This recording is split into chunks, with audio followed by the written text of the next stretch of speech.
ফুলগুলো দেখতে কত সুন্দর, তাই না?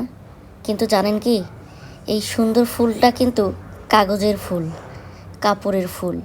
কিন্তু দেখতে এত সুন্দর, শুধু এতে প্রাণ নেই। যখন দেখবেন তখন অনেক ভালো লাগবে, কিন্তু ধরতে গেলে দেখবেন প্রাণহীন, কোমলতাহীন। আর এখানে আসুন, দেখুন, এই তো সতেজ গাছের ফুল। এটাতে প্রাণ আছে, সতেজতা আছে। এই ফুলগুলো দেখলে আপনার মনে হবে যে চেয়ে থাকি। এটাতে যেন অন্যরকম একটা স্পন্দন পাবেন, ধরতে গেলেও, শুকতে গেলেও এবং দেখতে গেলেও। এটাই নিয়ম, তাই না?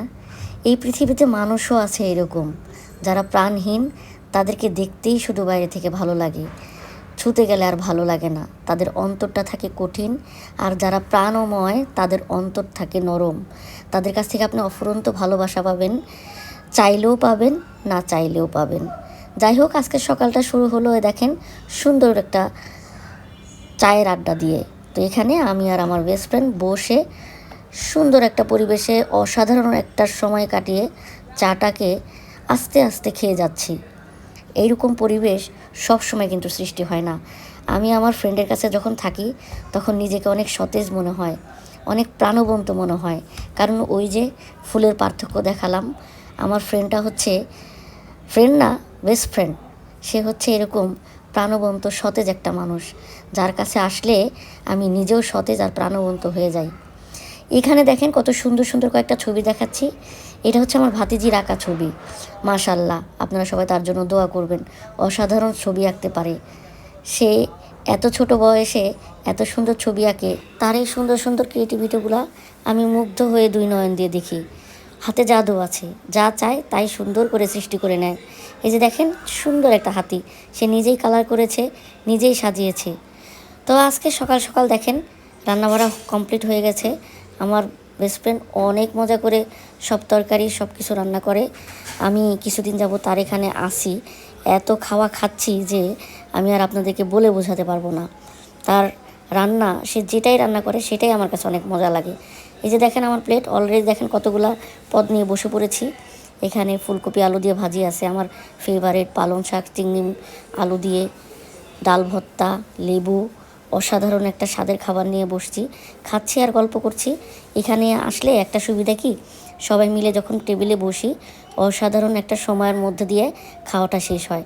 তো খাওয়াটাও মজা করে খাই এবং সবাই মিলে একটু কথা বলে আনন্দ করে বেশ সুন্দর একটা সময় নিয়ে খাওয়াটা কমপ্লিট হয়।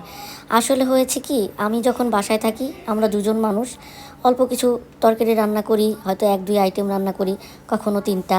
কিন্তু এখানে আসার পরে দেখলাম সবাই মিলে একসঙ্গে খাওয়া হয়, অনেক অনেক আইটেম থাকে, ভাত খাওয়াটাও কেন যেন বেশি হয়ে যায়। তো যাই হোক, আজকে দেখেন খাওয়া দাওয়া এই পর্যন্তই। পরবর্তীতে বের হলাম একটু রাস্তায়, আমি আমার বেস্ট ফ্রেন্ডের সঙ্গে হাঁটছি এবং আজকে বেশ কিছুটা সময় হাঁটাহাঁটি করব এবং ঘোরাঘুরি করব। আগে যখন আমরা ঘুরতাম অনেক অনেক সময় পেতাম, তখন স্টুডেন্ট লাইফ ছিল, তখন জানেন কারণে অকারণে বের হতাম, কোনো প্রয়োজন লাগতো না, কখনো কোনো কোনো পিছু টান লাগতো না যে কখন ফিরতে হবে বাড়িতে। অসাধারণ ঘুরতাম, অনেক ঘুরতাম, রিক্সায় ঘুরতাম, হাঁটতাম, শপিং মলে যেতাম। অনেক অনেক দিন পরে দুজনে রিক্সায় ঘুরছি আর অনেক অনেক গল্প করছি। দিন যত যাচ্ছে সবাই কেন যেন ব্যস্ত হয়ে পড়ছি, সংসার, চাকরি, ব্যবসা সব কিছু নিয়ে। একটু শপিং মলে গেলাম, একটু ঘোরাঘুরি করলাম এখানে। তো তারপরে সেখান থেকে বের হয়ে আসলাম, এসে আবার একটু রিক্সায় ঘোরাঘুরি করলাম। বেশ আনন্দ লাগছিল জানেন, অনেক দিন পরে দুই বেস্ট ফ্রেন্ড রাস্তায় নেমে রিক্সায় ঘোরাঘুরি করছি। এটা যেন অনেক একটা আনন্দের সময় কাটছে। এই যে আমরা তার শপে গেছি, শপে গিয়ে বসে আছি, আমার ফ্রেন্ডের কিছু কাজ ছিল, সেখানকার কাজটা সেরে আমরা বাসায় চলে যাব সেটাই নিয়ত করেছি। তো এখানে বসেও কিছুটা গল্পগুজব করলাম, আনন্দ করলাম। আমার ফ্রেন্ডের ভালো সময় খুব তাড়াতাড়ি চলে যায়।